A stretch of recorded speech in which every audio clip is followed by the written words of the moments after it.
Good afternoon, Ms. Juarez. How are you? Good afternoon. Good. And yourself? I'm doing so good. Thank you for meeting with me and taking some of your time. I know that we met last Wednesday, and I observed the bottom writing part of your lesson. So thank you for allowing me to do that. Okay. Sure. I know that you were actively monitoring and providing what we call bite-sized feedback. Obviously, you have first graders, so it's important for us to provide that specific feedback, and you were doing really great. The students seemed to understand the lesson objective for that day, and it was very encouraging to see them writing some sentences, even though they were copying, and I know that we had a conversation regarding that. So also students knew their expectations. They were really working hard. There was no disruptions or anything like that. So I'm gonna just read the objective for that day. You were working on, since it was in Spanish, aprendiendo sobre la letra G, so it was just letter G, and how is it pronounced, como si fuera la J, right?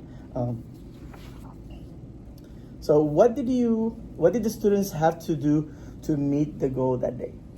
So that day, the objective for that specific part or the whole lesson? It could be just for the writing part. Yeah. For the writing part, so we had been practicing the letters, the pronunciation, the syllable separation, Okay. and blending and segmenting. So we had an opportunity to practice those words writing, just completing one or two letters.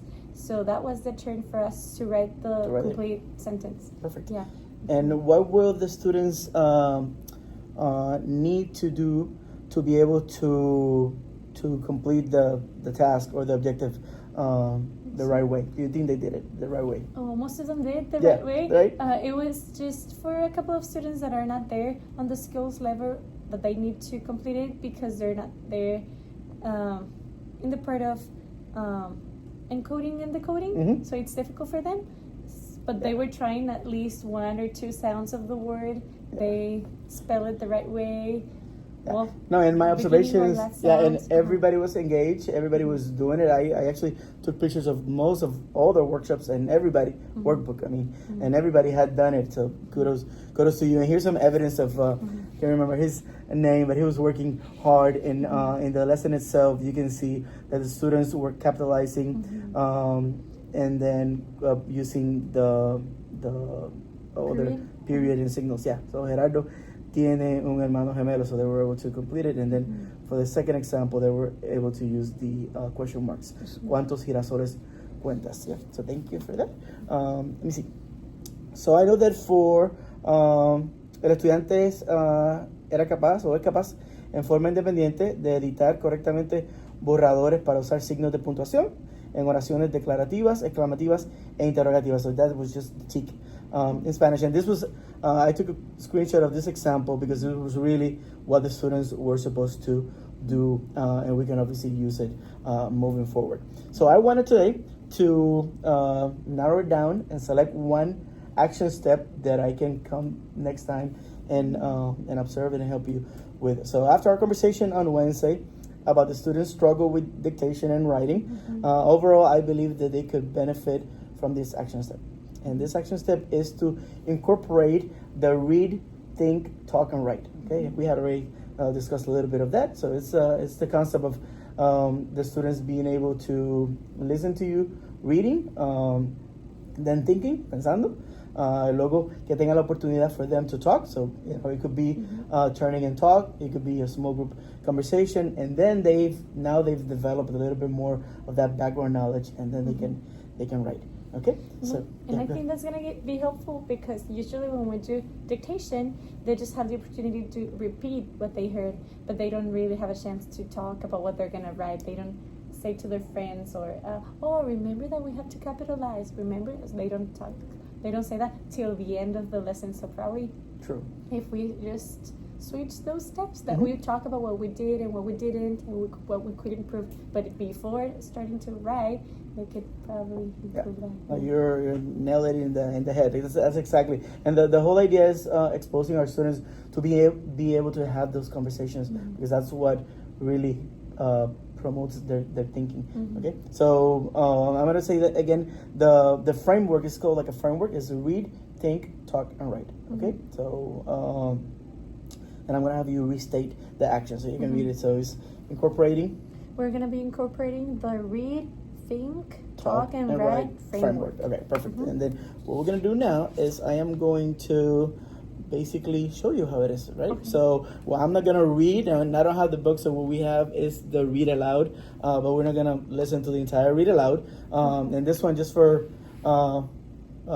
SMU purposes, I selected a book in English. So the first thing that you would do is that you would read and engage with the text, and not only this past Wednesday, but I always like that you're always really tech savvy. You're always having a lot of visuals, so that really helps our students, especially our ELLs. Okay, so I'm just gonna, for example, just play the read aloud real quick, and then we'll go from there.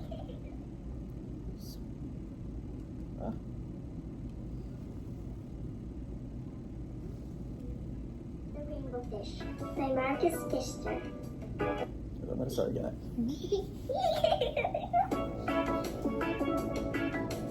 Hi, welcome to my channel. Today I will be reading to you The Rainbow Fish by Marcus Pfister. A long way out in the deep blue sea, there lived a fish. Not just an ordinary fish, but the most beautiful fish in the entire ocean. His scales were every shade of blue and green and purple, with sparkling silver scales among them. Other fish were amazed at his beauty. They called him Rainbow Fish. "Come on, Rainbow Fish," they would call. "Come and play with us." But Rainbow Fish would just glide past, proud and silent, letting his scales shimmer. One day, a little blue fish followed after him. "Rainbow Fish," he called, "wait for me. Please give me one of your shiny scales. They are so wonderful, and you have so many." Okay, so for our purposes, I'm not gonna play the entire video, but the idea is obviously you're reading the text. I really enjoyed when I was a kinder teacher using sometimes videos of kids reading the book. I think that's effective sometimes. So after you read the book, then the students will have some time to think and reflect, right? And then process what they read, making some connections and forming some interpretations. And the third step will be the talking. That's the important part, is providing them. You can have them with a bilingual pair. You can have them in a group, in a table. I know you have them already grouped like that. And then it's time for them to write. Okay, for writing, I brought just some examples of how you can develop some of the thinking in the book. You can use a KWO chart. Have you used this before? Yeah, I've used it. Okay. And then this is just like a little another template that you can just introduce the book, tell about the book, tell about your favorite part of the book. So just to give them ideas, and obviously while you're doing this, you can also write and have them. You can also use your word wall as well, and also you can use a Venn diagram. So just examples for you to show them, what has been happening in the book. Okay, so now that we've done this, then now we will provide time for students to write. Okay. Questions, concerns? What do you see? Do you see this happening in your classroom? I would just like to practice it a little bit, because I don't know how the kids are going to be talking about when it's specific, that specific part of the lesson, if it's dictation. Like, I don't know how to structure that. Like, what are they going to be talking about if it's not a book? Because yes, I feel it's a little bit easier with a book. When it's a book. Yes. That they can comment on or something. But when it's dictation, they just listen to that and then. True. Yeah, I think my thinking was just providing you for a big idea, like a framework. But from here, you can do so many other activities. Like obviously, even maybe introduce a book, and maybe tomorrow do the dictation based on something about the book. But yeah, this is something that you can play with it, and you can also adapt to see how it works on your classroom. Okay, so yeah, so perfect. So this is basically how the framework works. You'll read a story. Obviously, I know that Amplify already has some of the books, so you're just using those books. You're going to provide time for them to think, talk, and then you're writing. And regarding the writing, I know that you mentioned the dictation. What other challenges would you see happening?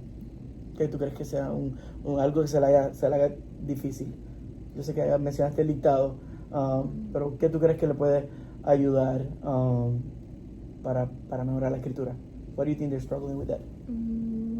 I feel like they just should be practicing more. Oh, And also, sometimes we don't have enough time here in the classroom to practice, and then we have a lot of students, so probably they would, well, I don't, like, you mean for this or for the writing? No, overall, in general, yeah, in general. I would probably say that help at home, it's essential, because I feel like I see the difference of those kids who try and have more time to practice that at home, and the kids that usually don't practice at home, and I feel like there's a gap between those. Yeah, for sure.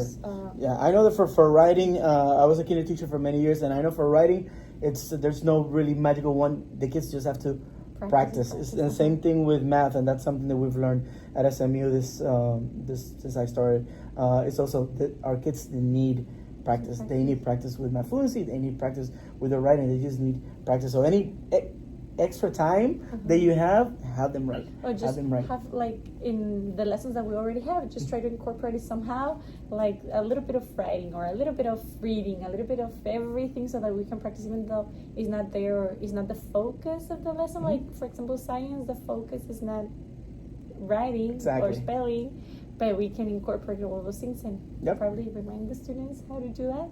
That is exactly, yeah, and it starts with, and I think you do great with your modeling, but yeah, just providing them with that opportunity. And yeah, there was a year that we had a goal in my school, or my grade level in kinder, to read 5 books every day. And obviously, they were not long books, they were like short books, but we would try, really, we were purposely finding books for science and social studies for the same purpose, just for them to, this is the vocabulary that we're learning, obviously, with the letters and sounds at the beginning of the year, so just helping them do that. Okie dokie, thank you. So, just for our follow-up, I know next week is spring break, and thank you for being here with me today and being in character for your book character.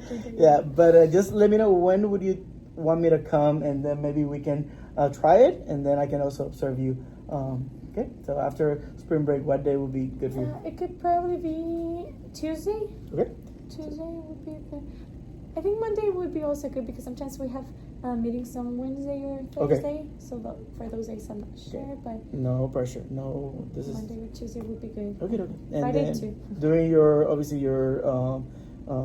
language arts block, okay? The language arts block, so it would be in the morning before 10:30. Okay, perfect. Yeah. Thank you. Sometimes we extend a little bit and go up to 11:30 or 12, but usually before. That's fine. 10. That was my biggest struggle as well. I always struggle with timing as a teacher. I used to I love talking, so that happens. Okay, so thank you. Do you have any questions? Anything? Do you think? Do you understand the framework, and do you think it would help your students? Yeah, I think that we just need to practice how to do it before, and talking about it before doing anything else or performing any written art activity. So yeah, that would be a good idea to try. Okay. I think it's going to be helpful. Appreciate it. Again, enjoy your spring break, and thank you for your time.